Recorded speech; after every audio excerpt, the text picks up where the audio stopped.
Hello and welcome to this week's Monday Music Motivation. This week is extra special because I'm sharing somebody else's ideas, which is always fun, but I think this will give you some good kind of motivation and some insights into some things that you can do when you're feeling a little anxious. And in the title, it's about kind of performance anxiety, but this can also apply to practice anxiety too, when things are feeling a little bit frantic, just ways to kind of calm yourself and ground yourself a little bit. And these ideas are coming from a wonderful class that just happened on last Friday at the school I teach at by Dr. Stephanie Zelnick, who's the clarinet professor at the University of Kansas.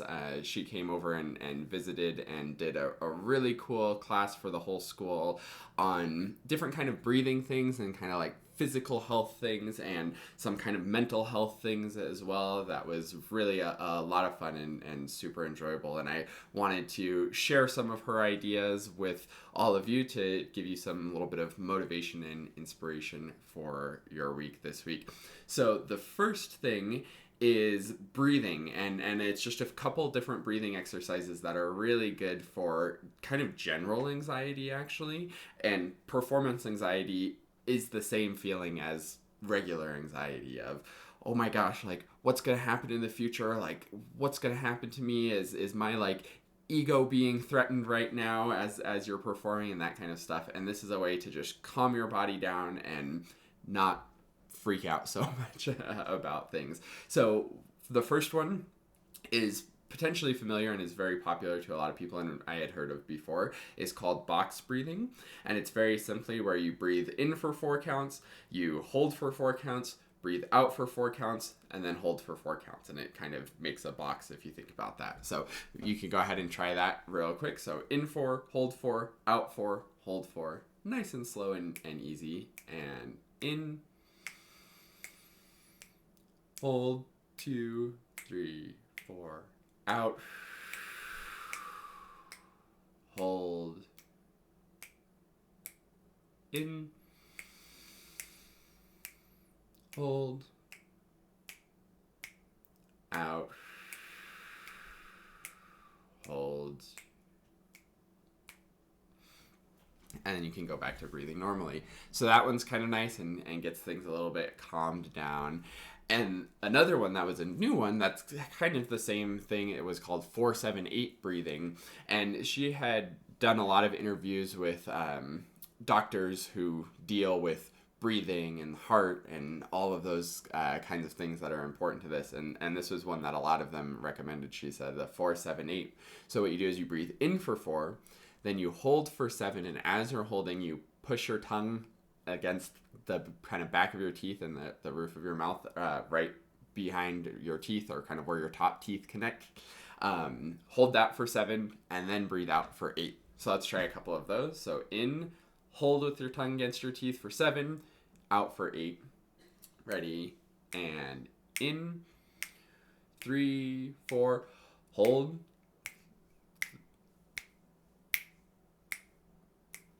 out.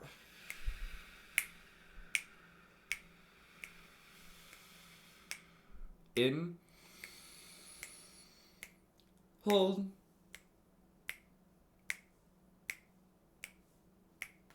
out.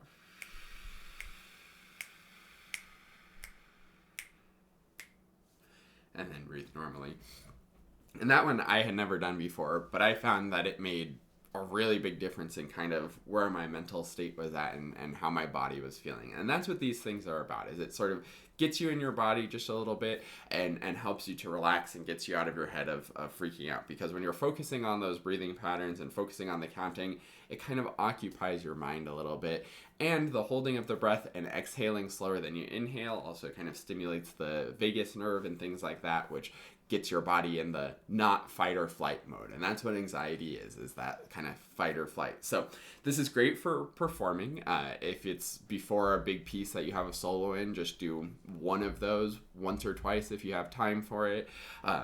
Even maybe if you have a bunch of rests in the piece and you can do that before a big solo or something like that, it can be good to just kind of get you back in your body and relaxed.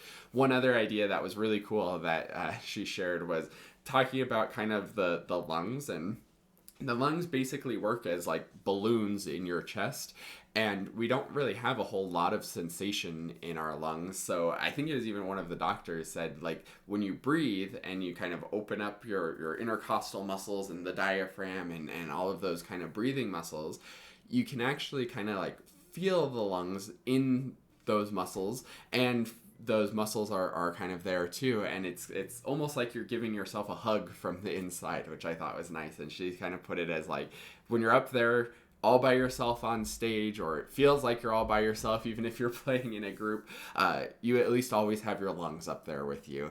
And I think that's actually a really powerful thought, because often when we have that performance anxiety and it detrimentally affects our performance, it's because we aren't breathing enough, because we get too tense and fight or flight, and then there's not enough kind of opening of the lungs and opening of the breathing muscles to get the air into the lungs, and our air gets really bad. So if you think about when you're getting anxious, be like, okay, lungs, are you in there? And kind of get in touch with your lungs, then you get that internal hug, and you also get to have a little bit more air support, which is going to make you sound better, which will also make you feel better. So I think that is also a really lovely thought.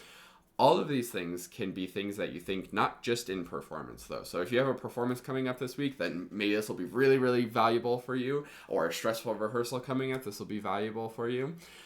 But even if it's not for a performance specifically, you can still use these principles to kind of ground yourself and relax yourself a little bit. We all have those like really frantic rehearsals where or practices. We're just doing the same thing over and over, and you're like, oh, why can't I get this? And it gets so frustrating, and you want to throw your clarinet out the window. That's a great opportunity to, you know what, I'm going to do a little bit of box breathing, or a little bit of 4-7-8 breathing, and get in touch with my body. And that will probably get you out of the zone of wanting to throw your clarinet out the window pretty quickly, which I think is a good thing. And if I could help one person this week not throw their clarinet out the window, then I feel like it was a successful week on my end. So hopefully those ideas were helpful. Last but not least, don't forget to fill out your practice template for this week so you can get your practice scheduled and get that practice in for the week.